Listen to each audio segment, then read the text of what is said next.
आंखें बंद करो और बस मेरी आवाज़ सुनो। आज मैं ऐसे बोलूंगा कि तुम्हारा मन खुद ही हर दृश्य बना देगा। तुम्हें कुछ देखने की ज़रूरत नहीं, क्योंकि जो कुछ भी है वो सब तुम्हारे भीतर ही दिखेगा। हे पुरुष, हे सुप्तवीर, यह वाणी उपदेश नहीं, यह रणघोष है। तेरे ही भीतर बैठे पराजित योद्धा को झकझोरने का प्रचंड आह्वान। तू अपने ही शरीर रथ का सारथी होते हुए भी दिशाहीन भटक रहा है। अग्निमंद, चित्त चंचल, वासना प्रबल, और तू सोचता है कि विजय तुझे यूं ही प्राप्त हो जाएगी। नहीं, पहले अपने जठर की अग्नि प्रज्वलित कर, क्योंकि वही तेरी शक्ति का मूल है। अग्निर्हि देवानाम मुखम, अर्थात अग्नि ही देवत्व का द्वार है। यदि पाचन दुर्बल तो अन्न विष, यदि अन्न विष तो बल क्षीण, और यदि बल क्षीण तो संकल्प मृत। इसीलिए अन्न को यज्ञ मान, धीमे चबा, सजग होकर खा, उष्ण जल सौंफ, अजवाइन से अग्नि को प्रज्वलित कर, अन्यथा तू अपने ही सामर्थ्य का संहारक है। और अब सुन दूसरा प्रहार, तुझे गिराती वासना नहीं, तेरा अज्ञान गिराता है। तू अपने शत्रु को पहचानता ही नहीं। कब तेरी दृष्टि डगमगाती है, कब मन अकेलेपन में बहकता है, कब आलस्य तेरे संकल्प को खा जाता है, यह अंधत्व ही तेरी हार है। जाग, चिन्हित कर अपने ट्रिगर और उसी क्षण दिशा बदल। चल, दौड़, शीत जल से स्नान कर, प्राणों को खजोर, उद्धरेदात्मनात्मानम, स्वयं को स्वयं उठाओ, क्योंकि कोई देव, कोई मित्र, कोई संसार तुझे नहीं उठाएगा यदि तू स्वयं न उठे। और अब अंतिम वज्र, तेरे शब्द, तेरे विचार, तेरे मौन, यही तेरे ओज के रक्षक हैं या भक्षक। हर व्यर्थ वाक्य, हर अशुद्ध कल्पना तेरे तेज को चूस रही है। मन एव मनुष्याणाम कारणम बंध मोक्षः, मन ही बंधन, मन ही मुक्ति। यदि विचार गिरे हुए तो तू दास, यदि विचार उदात्त तो तू सम्राट। इसीलिए वाणी को संयमित कर, व्यर्थ हास्य, अश्लीलता, चंचल वार्ता त्याग। जब वासना उठे उससे युद्ध मत कर, उसे देख, साक्षी बन। जैसे गगन में मेघ आते जाते हैं, तू मेघ नहीं, तू आकाश है। और सुन, ब्रह्मचर्य कोई बंधन नहीं, ये तेरी राज मुद्रा है, तेरी अदृश्य कवच कुंडल है। जिसके पास यह है वही दीप्तिमान, वही अजय, वही लोकनायक। कल नहीं, अभी निर्णय कर, क्या तू पुनः उसी दुर्बलता में गिरेगा, या इस क्षण से स्वयं को अग्नि में तपाकर वज्र पुरुष बनेगा। उठ, शुद्ध कर शरीर, स्थिर कर प्राण, वश में कर मन, और ब्रह्मचर्य की ज्वाला में अपने जीवन को ऐसा गढ़ कि तेरी दृष्टि से ही संशय भस्म हो जाए। तेरे मौन से ही वातावरण पवित्र हो उठे। यही आदेश है, यही मार्ग है, यही विजय है। अकेलापन वही क्षण है जहां ब्रह्मचर्य की असली परीक्षा शुरू होती है। जब कोई देखने वाला नहीं होता, जब फोन शांत होता है, जब कमरे में सिर्फ तुम और तुम्हारे विचार होते हो, तभी असली युद्ध शुरू होता है। इसीलिए नियम बहुत स्पष्ट है, अकेले रहो, लेकिन कभी खाली मत रहो। खाली एकांत विकार को जन्म देता है, पर सचेत एकांत साधना बन जाता है।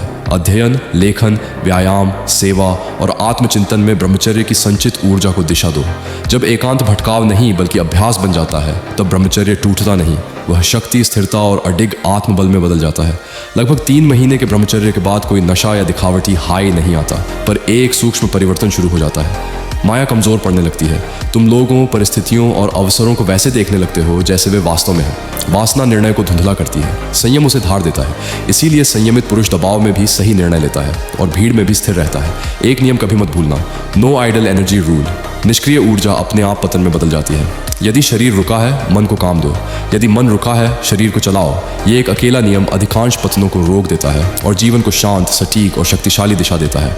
अब मैं अपना सत्य बिना सजावट कहता हूँ। ये सब शब्दों का संग्रह नहीं है, यह वर्षों की गलतियों, तपस्या और टूटने के बाद जुड़ा हुआ अनुभव है। इसी अनुभव को मैंने अपनी ब्रह्मचर्य ई बुक में ईमानदारी से रखा है, उन पुरुषों के लिए जो सच में खुद पर विजय चाहते हैं। और सच यह भी है कि इस समय मैं गंभीर आपात स्थिति से गुजर रहा हूँ। डोनेशन मेरे लिए केवल समर्थन नहीं है, यह सहारा है, यह जरूरत है। यदि यह संदेश तुम्हारे भीतर को जगा रहा है, यदि यह तुम्हें रोक रहा है एक गलत कदम से, तो ई बुक लो। और यदि सामर्थ्य हो तो डोनेशन करके इस साधना और इस आवाज को जीवित रखने में मदद करो। ब्रह्मचर्य कोई त्याग नहीं, यह पुरुष की सर्वोच्च विजय है। जय ब्रह्मचर्य। तनाव टेस्टोस्टेरोन का सबसे बड़ा दुश्मन है। दिन में कुछ देर ध्यान करें, अपने इष्ट का नाम जपें या कोई धार्मिक किताब पढ़ें। इससे दिमाग शांत होता है और शरीर के भीतर की ऊर्जा स्थिर रहती है। सुबह कुछ समय पैदल चलें ताकि मन और शरीर दोनों सक्रिय रहे। अपनी ऊर्जा को बेवजह बाहर खर्च न करें। जब आप संयम रखते हैं तो शरीर खुद अपनी शक्तियों को ठीक करना और बढ़ाना शुरू कर देता है। यही सच्चे ब्रह्मचारी लड़के की पहचान है। ब्रह्मचर्य में सबसे आम समस्या है मन का बेचैन होना, खासकर जब लड़का अकेला होता है। ऐसे समय दिमाग इधर उधर भटकता है। पुरानी यादें, कल्पनाएं, फैंटेसी, ये सब आपके सूक्ष्म ऊर्जा को धीरे धीरे खत्म करती हैं। इसका उपाय है बिना उद्देश्य के सोचने को बदलकर उद्देश्यपूर्ण गतिविधि में लग जाना। अपने हाथ और दिमाग को व्यस्त रखें, नई भाषा सीखें, ग्रंथ पढ़ें या स्ट्रेंथ ट्रेनिंग करें। एक सच्चा ब्रह्मचारी अपनी क्रिएटिव एनर्जी को स्किल बिल्डिंग में लगाता है, न कि कल्पनाओं में खो जाता है।